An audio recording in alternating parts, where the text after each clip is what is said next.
Eu sou a rainha. Eu construí este império. Quanta arrogância, até mesmo para uma elfa bem-vivida. O sabor da força vital dela é magnífico. Se você tá assistindo esse vídeo, significa que a parte 2 alcançou a meta. Vocês são lendários demais. Ou você é um dos membros lendários do canal. Então, o nosso muito obrigado. A meta para esse vídeo é de 100 likes. Então já se pega o like para garantir o próximo Mega Teorizando. Vamos lá? Xalata domina essas duas forças, a morte e o void, como talvez a Luna domine a vida e a luz. Mas será que Shadowlands é um dos domínios de Xalata, como o Som Esmeralda é de Eluna? Talvez sim ou não.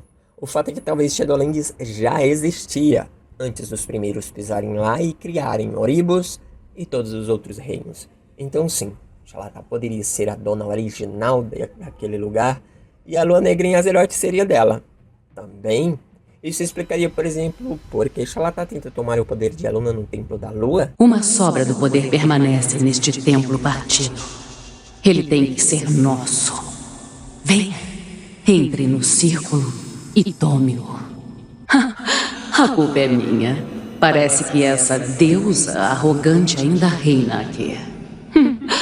Que pena.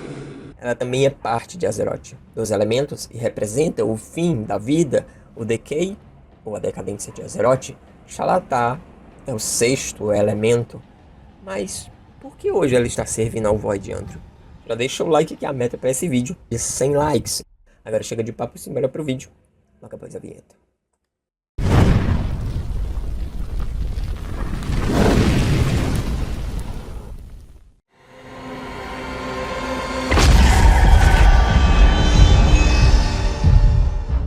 Se não pode com ele, junte-se a eles. Resume bem as motivações de Xalata servir ao Void. Vocês não lembram do que os Odd Gods fizeram aos Lordes Elementais? Temos visto ela fazer barganhas e mais barganhas, com todo tipo de criaturas. Talvez por isso tenha vivido tanto tempo. Como ela mesma disse... Mas eu emergi das cinzas de incontáveis impérios. Sobrevivi a provações além da sua compreensão. Como ela mesma disse também para Ansurek. E essa é a verdadeira lição do caos. Só os mais fortes sobrevivem. Talvez assim ela conseguiu sobreviver, servindo, barganhando e manipulando tanto quanto ela pôde. Servir ao Void é só mais um sacrifício em prol de seu grande objetivo. E qual é o objetivo de Xalata? O Eremita do Crepúsculo, o Orc, fala disso. Quando transmogrifamos essa arma e falamos com ele, ele diz isso. Você tem ideia de quão antiga é essa arma que você impunha? Houve um tempo em que todo esse mundo era governado pelo Império Negro. Era lindo. Os mestres presentavam seus fiéis. Aquele era da emissária, para que um dia ela pudesse... Você vai contar a eles... ela pudesse... Não acredito que você vai contar. O quê? Não, eu não ia contar a eles. O Orc fica em silêncio, como se estivesse sendo castigado por alguma presença invisível. É como se alguém tivesse dito para ele: você vai contar a eles? E ele respondeu: o quê? Não, eu não ia contar a eles, Ele não ouvia mais os sussurros dos deuses antigos. Então quem será esse que falou com ele? Xalata, é claro. Ela é a emissária, né? E claro que ela não quer que saibamos seus planos finais por motivos óbvios. Podemos atrapalhar. Por isso ela fala com o Orc e depois se cala. O Orc não completou o que ela vai fazer com o cajado. Essa resposta está na profecia de Ashara. Se você não assistiu o vídeo, assista. Mas respondendo a pergunta, no final da profecia de Ashara, diz: quando essas coisas acontecerem, a emissária cumprirá a profecia final e completará o despertar. Todas as partes da profecia de Ashara já se cumpriram. Falta, agora, somente a emissária, que no caso é Xalata, cumprir a profecia final, completando o despertar. Aí você me pergunta, mas de quem? É óbvio, meus lendários de Azeroth. Certamente com o cajado ela vai corromper completamente Azeroth com o Void. Mas como, Andrew? Bom, Acho que aí é que entra o coração negro que ela usa para converter toda magia e poder em Void. Aquele artefato deve ser parte do cajado, ou ele alimentará o cajado da emissária. E com esse cajado cheio de poder, Xelatar terá uma chance de se aproximar da poderosa Azeroth, de corrompê-la com o Void e finalmente despertá-la como uma poderosa manifestação do Void.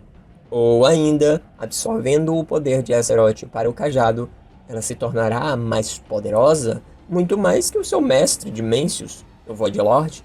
Não acredito que o plano de Xelatar seja como o andarilho material disse, trazer Dimensius para Azeroth e consumir tudo, mas sim se tornar mais poderosa. Talvez recuperar seus poderes tomados pelos deuses antigos e, depois, se vingar de todos eles, inclusive dos titãs que fizeram tanto mal quanto a própria Xelatar.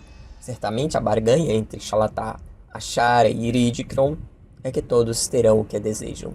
Azshara terá o seu reino sobre toda a Azeroth.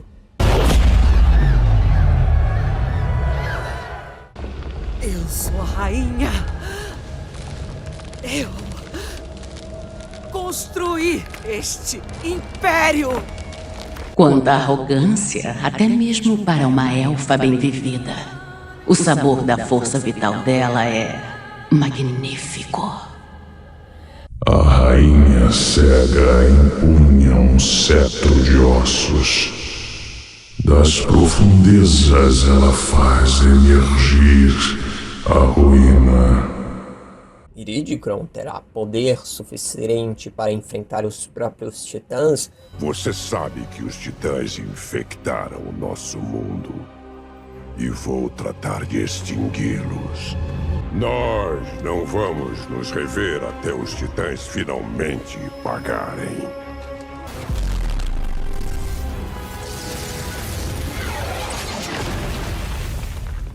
E, finalmente, Xelatar terá uma vingança sobre seus inimigos, que durante tantas eras destruíram, consumiram e aprisionaram seu poder.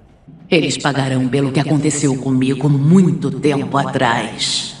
É sobre vingança, é sobre justiça, é sobre alguém que depois de tantos acontecimentos e de tanto tempo, jamais esqueceu o que viveu e cobrará de todos tudo pelo que ela passou. Sinto o pulso do seu mundo acelerando. Tanto poder. A alma do mundo, que por tanto tempo me foi negada, será minha.